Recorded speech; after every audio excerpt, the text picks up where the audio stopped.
Déplacement ce week-end du président du Faso à Pau à l'occasion de la sortie de promotion des officiers spécialistes de l'Académie militaire Georges Namoiano. Il a tenu plusieurs audiences avec les autorités de la localité à découvrir dans quelques instants. Inauguration ce samedi du siège national du mouvement démocrate Modem au quartier Gungan de Ouagadougou. Ce nouveau siège de ce parti politique a une capacité d'accueil de plus de 600 personnes. Et au Mali, mise en place ce vendredi d'un bureau dédié à la promotion de la filière bétail et viande. Un bureau censé redresser le secteur touché par une hausse du prix de la viande depuis quelques mois. Ce sont là nos principales lignes. Bonjour et bienvenue à tous à ce journal.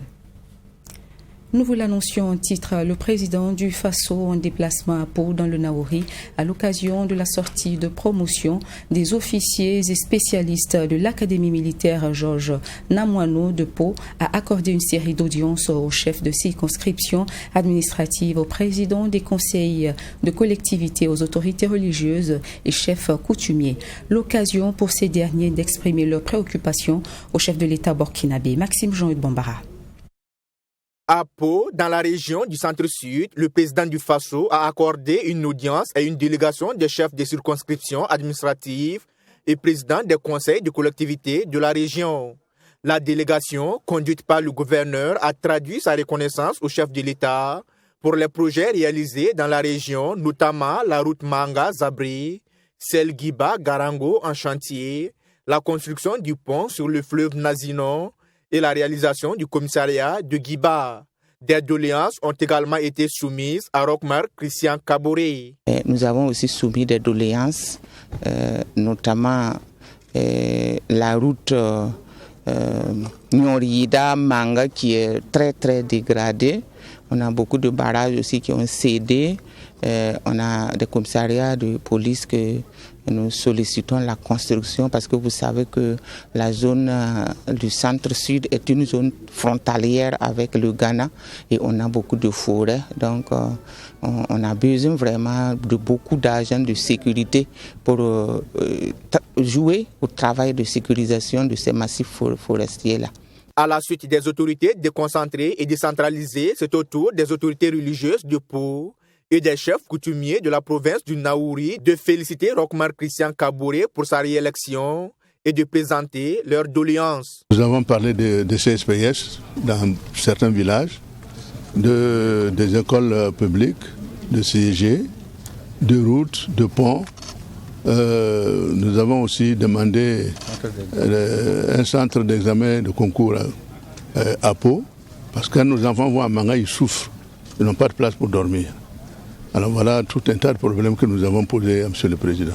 À noter que ces audiences se sont tenues en prélude à la cérémonie de la sortie de promotion des officiers et spécialistes de l'Académie militaire Georges Namoiano de Pau. Parlons d'audience, toujours la veille de son déplacement pour vendredi, donc le président du Faso, Roch-Marc Christian Kaboré, a reçu au palais de Kosiama Ouagadougou le directeur général de la bourse régionale des valeurs mobilières de l'UOMOA. Leurs échanges ont porté sur les questions de financement et de développement. Le point avec Fatima Tanikema. Cette rencontre entre le président du Faso et le directeur général de la Bourse régionale des valeurs mobilières a servi de cadre de discussion sur la question du développement du marché financier régional, chose qui a permis à Edo Kossi Amenové de bénéficier de quelques conseils du président du Faso, Roch-Marc Christian Kaboré, sur ces questions relatives au développement économique. Nous avons particulièrement abordé la question du financement des États par les émissions obligataires, notamment les interventions du Burkina Faso sur ce marché. Le Burkina a déjà mobilisé 330 milliards au titre de cette année pour le financement des projets de développement et de la relance post-Covid. Le financement du secteur privé était également à l'ordre du jour. Selon le directeur général de la Bourse régionale des valeurs mobilières, Les échanges à ce niveau ont tourné autour du financement des grandes entreprises, mais aussi des petites et moyennes entreprises. Le chef de l'État nous a donc donné des conseils sur comment mener des réflexions pour que le financement du secteur privé au Burkina puisse être réalisé, en tout cas le financement particulièrement à long terme, et surtout comment accompagner ce secteur privé dans, je dirais, la mobilisation de ressources sur le marché financier régional. Comment financer aussi le secteur minier et le rendre bénéfique pour les populations locales? C'est l'une des questions qui a rythmé cette rencontre. En ce qui concerne ce secteur, il a surtout été question de voir comment ouvrir le capital des sociétés minières à travers l'actionnariat populaire, selon Edo Kossi Amenouvé.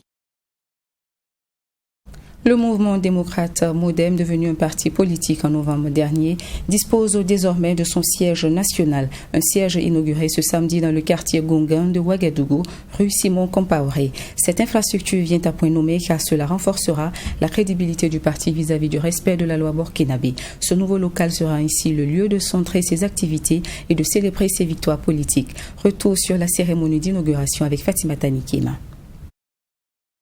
Nous sommes à la rue Simon Compaoré dans le quartier Gungen de la ville de Ouagadougou. Ce quartier de la capitale burkinabé qui a vu naître le président du mouvement démocrate MODEM abrite désormais le siège national du parti. Ce siège vient respecter la loi 032-2001 du 29 novembre 2001 portant charte des partis et formations politiques au Burkina Faso. En son article 14, cette loi stipule que tout parti politique doit se doter d'un siège sur le territoire national. La villa qui abrite le siège national du MODEM comprend donc cette grande cour que vous voyez pouvant contenir jusqu'à 500 personnes, comprend une salle de réunion pouvant contenir 110 places. Nous avons 4 bureaux bien équipés et très opérationnels. Nous avons une salle VIP pour des réunions pouvant atteindre 12 personnes, ainsi que des salles d'eau et une cafétéria qui permettent de rendre les passages ici et le travail agréable. Selon le président du MODEM, Nathanaël Ouedraogo, cette inauguration du siège national démontre qu'il faut désormais compter avec le MODEM sur l'arène politique burkinabé. Cette maison commune se doit d'être animée, se doit être vivante, se doit toujours d'être accueillante. Pour cela, elle est ouverte à vous tous. Nous souhaitons que ce lieu soit celui de nos luttes, que cette maison soit celui de nos combats, mais surtout nous souhaitons que ce lieu, que ce siège soit le lieu où nous allons célébrer nos succès et nos futures victoires.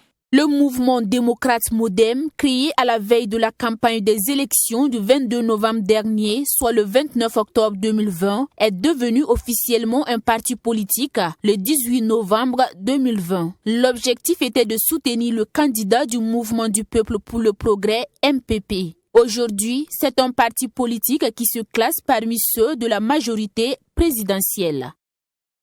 Question foncière au Burkina, l'association Les Gilets Verts a salué ce samedi la relecture en cours de la loi portant promotion immobilière. Par ailleurs, elle a dénoncé la situation actuelle dans le secteur de l'immobilier au Burkina et a invité le gouvernement à faire preuve de souplesse dans le processus de révision de la loi afin d'éviter d'éventuelles crises dans le domaine. Elle a également fait des propositions. Abdoulaye Meigné vous fait le compte-rendu.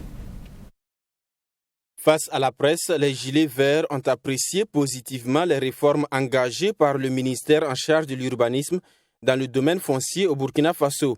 Pour cette association, il est plus que nécessaire que l'État prenne en main la gestion des terres afin d'assainir le domaine et instaurer une justice sociale. La terre sera un droit de l'État. La terre appartiendra à l'État. Voilà pourquoi certains se disent que ça va empiétrer dans leur domaine, surtout les propriétaires terriens, les chefs coutumiers. Nous disons que l'idéal, c'était cela. Il faut qu'on en arrive à cela afin de mettre basse sur l'accaparement des terres, sur la vente illégale des terrains et l'enrichissement d'une certaine minorité en fonction d'une majorité. Comme nous l'avons dit, nous, les Gilets Verts, nous avons eu vent de cela et nous pensons que c'est une bonne chose et cela pourra résoudre un tant soit peu la question du foncier.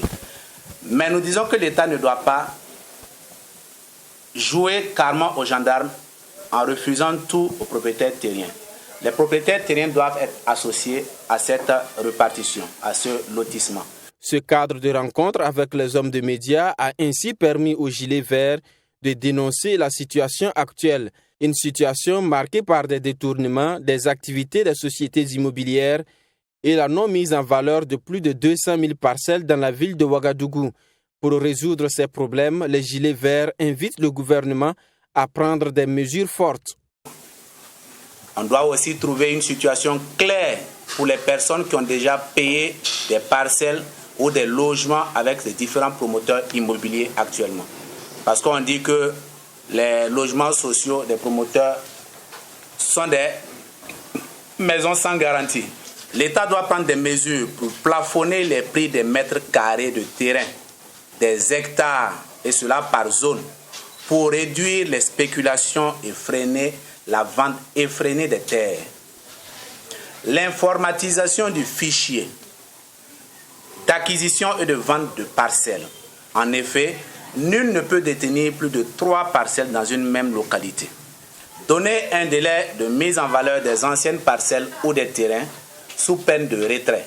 Les Gilets verts, faut-il le rappeler, est une association créée en juin 2020.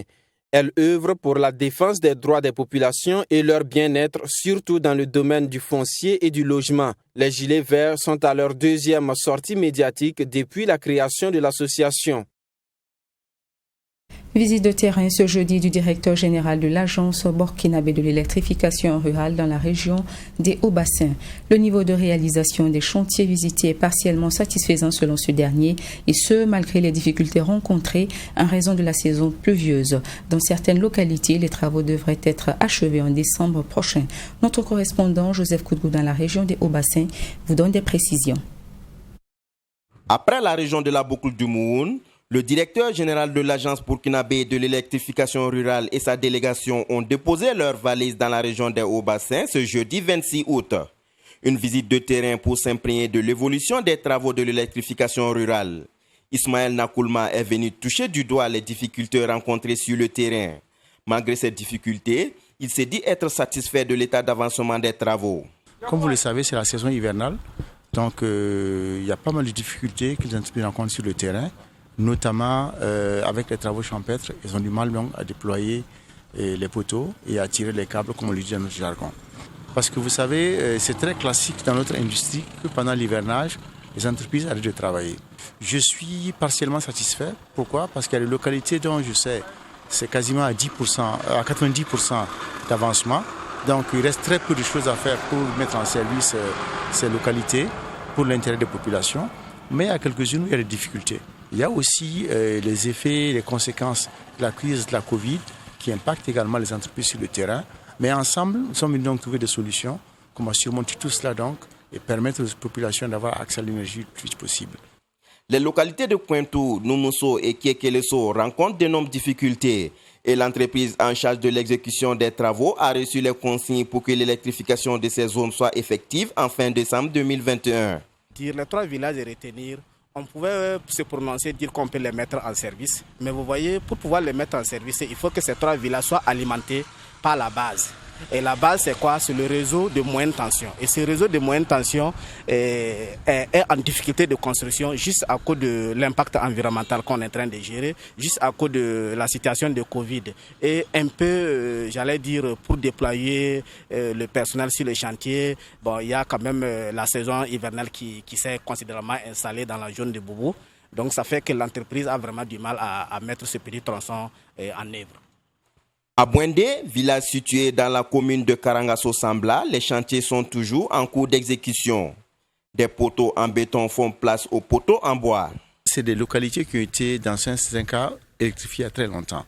Donc, en son temps, le bois était donc un support utilisé donc pour faire passer les câbles.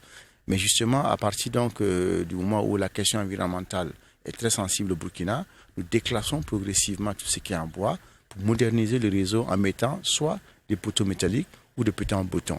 Cette sortie de la baie débutée le 24 août se veut être un défi à relever selon le directeur de la structure. L'objectif est de passer de 25% à 33% d'électrification au Burkina dans les 2 prochaines années.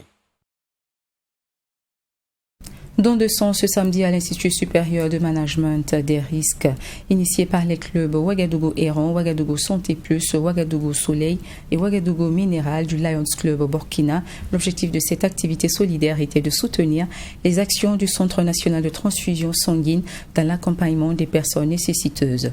Maxime Jean Bombara. Au siège de l'Institut supérieur de management des risques, l'heure est à la mobilisation pour cette cérémonie de don de sang.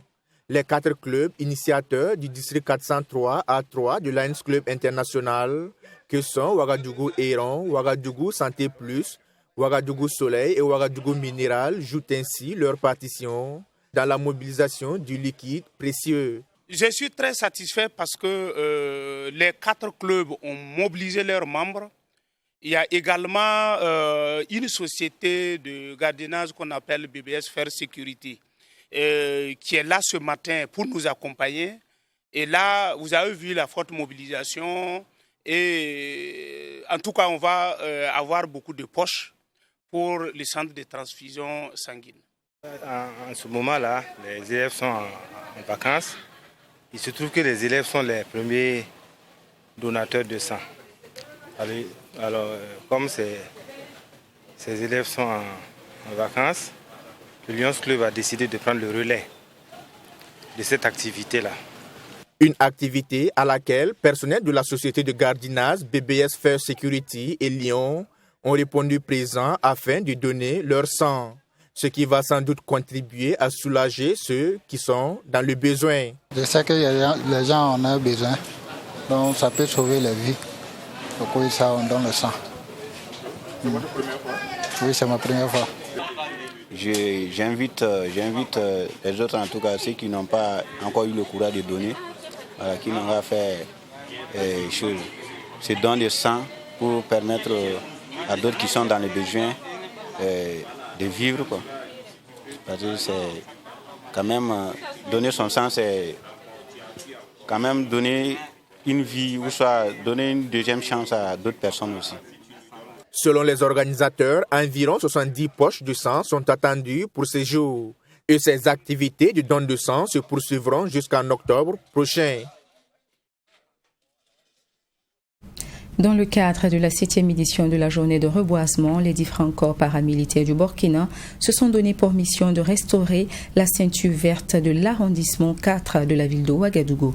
Dans cet élan, ils ont mis en terre plus de 200 plants ce samedi, une activité initiée par la police nationale qui représente un symbole de cohésion entre les différents corps paramilitaires. Mamitriana Kamabou vous en dit plus. Le Burkina Faso perd chaque année plusieurs hectares de forêt. C'est face à cette dégradation continue que cette activité de reboisement a été instaurée par les différents corps paramilitaires. Pour cette 7e édition, plus de 200 plants ont été mis en terre et le choix a été porté sur la bande verte de l'arrondissement 4 de Ouagadougou. Les plantes pourront échapper à beaucoup d'agressions comme la divagation des animaux et puis les érosions. Et il y a aussi des installations, j'allais dire, d'eau courante qui permettront en tout cas l'arrosage de ces plantes-là pendant l'absence des pluies. Et aussi, sur cette superficie, il y a des dames, des riverains qui pratiquent la maraîchiculture. Donc, c'est le choix de ces sites, en tout cas, n'est pas fortuit, je le disais tantôt, parce qu'il a beaucoup d'avantages à son niveau. L'organisation conjointe de cette opération, à en croire les initiateurs, est un symbole de cohésion et de solidarité entre les entités des corps paramilitaires. Les agents des eaux et forêts ont, au cours de cette activité, donné quelques consignes de plantation d'arbres. Il faut d'abord que les conditions techniques soient réunies. D'abord, il faut se rassurer que le trou a une dimension raisonnable. Au minimum 60 cm comme diamètre et 60 cm comme profondeur. Ça, c'est les dimensions minimales comme ça pour pouvoir effectuer une bonne plantation. Maintenant, il faut trouver une espèce quand même qui puisse résister à une petite poche de sécheresse, à savoir quand même une espèce suffisamment grande. Si vous remarquez ici, vous verrez que les plants sont d'une certaine maturité. Et ça permet à la plante que s'il y a une petite poche de sécheresse là, que ça puisse tenir. Et il faut avoir en tout cas des plants qui sont résistants. Et je reviens sur l'aspect utilitaire aussi et utilisé par la population. Le maire de l'arrondissement 4 a invité la population à veiller à l'entretien de ce plan mis en terre. Il souhaite que ces plans bénéficient de toute l'attention requise pour le bonheur des générations présentes et futures. Avec l'appui de la commune de Ouagadougou, il y a déjà une clôture qui est assurée. À notre niveau, nous avons lancé un appel à l'endroit des riverains pour que la question de divagation des animaux, l'incivisme à ce niveau puisse être stoppé.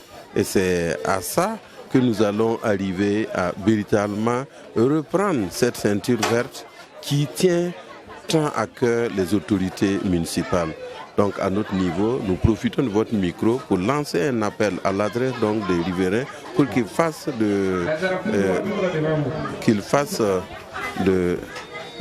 cette plantation, de cette ceinture verte, les ceintures vertes. Et c'est à travers ça que nous allons pouvoir ensemble, la main dans la main, protéger ces plants que nous mettons à terre ce matin.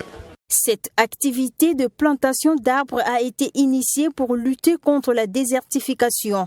C'est aussi une occasion pour ces corps paramilitaires de répondre à l'appel du président du Faso. Le rendez-vous est donc pris en 2022 pour la 8e édition.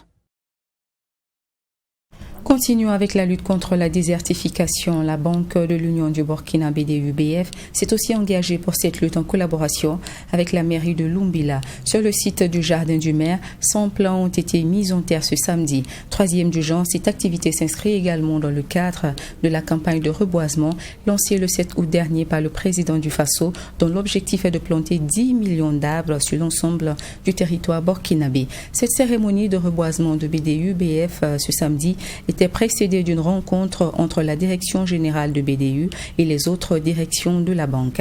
Sanata Serré pour le compte-rendu. Ce sont au total 100 plants d'espèces diverses qui ont été mis en terre ce samedi par la Banque de l'Union BDU-BF à Lumbila dans la province de Lubritanga. Cette opération de reboisement organisée par la BDI en collaboration avec la mairie de Lumbila se veut une action citoyenne et vient répondre à l'appel des autorités lors de la journée nationale de l'arbre. On crée un bosquet, donc un bosquet qu'on appelle bosquet de la Banque de l'Union et de la mairie, que nous entretenons chaque année. Aujourd'hui, c'est la 3e édition. Donc il y a des arbres qu'on a plantés, environ une centaine, sur d'autres qui étaient déjà là. Nous œuvrons beaucoup dans le social, donc comme on le dit, pour joindre l'utile à l'agréable et rappeler aux autres que la banque, ce n'est pas seulement la recherche du profit, c'est aussi faire œuvre utile. Donc pour cela, nous plantons les arbres.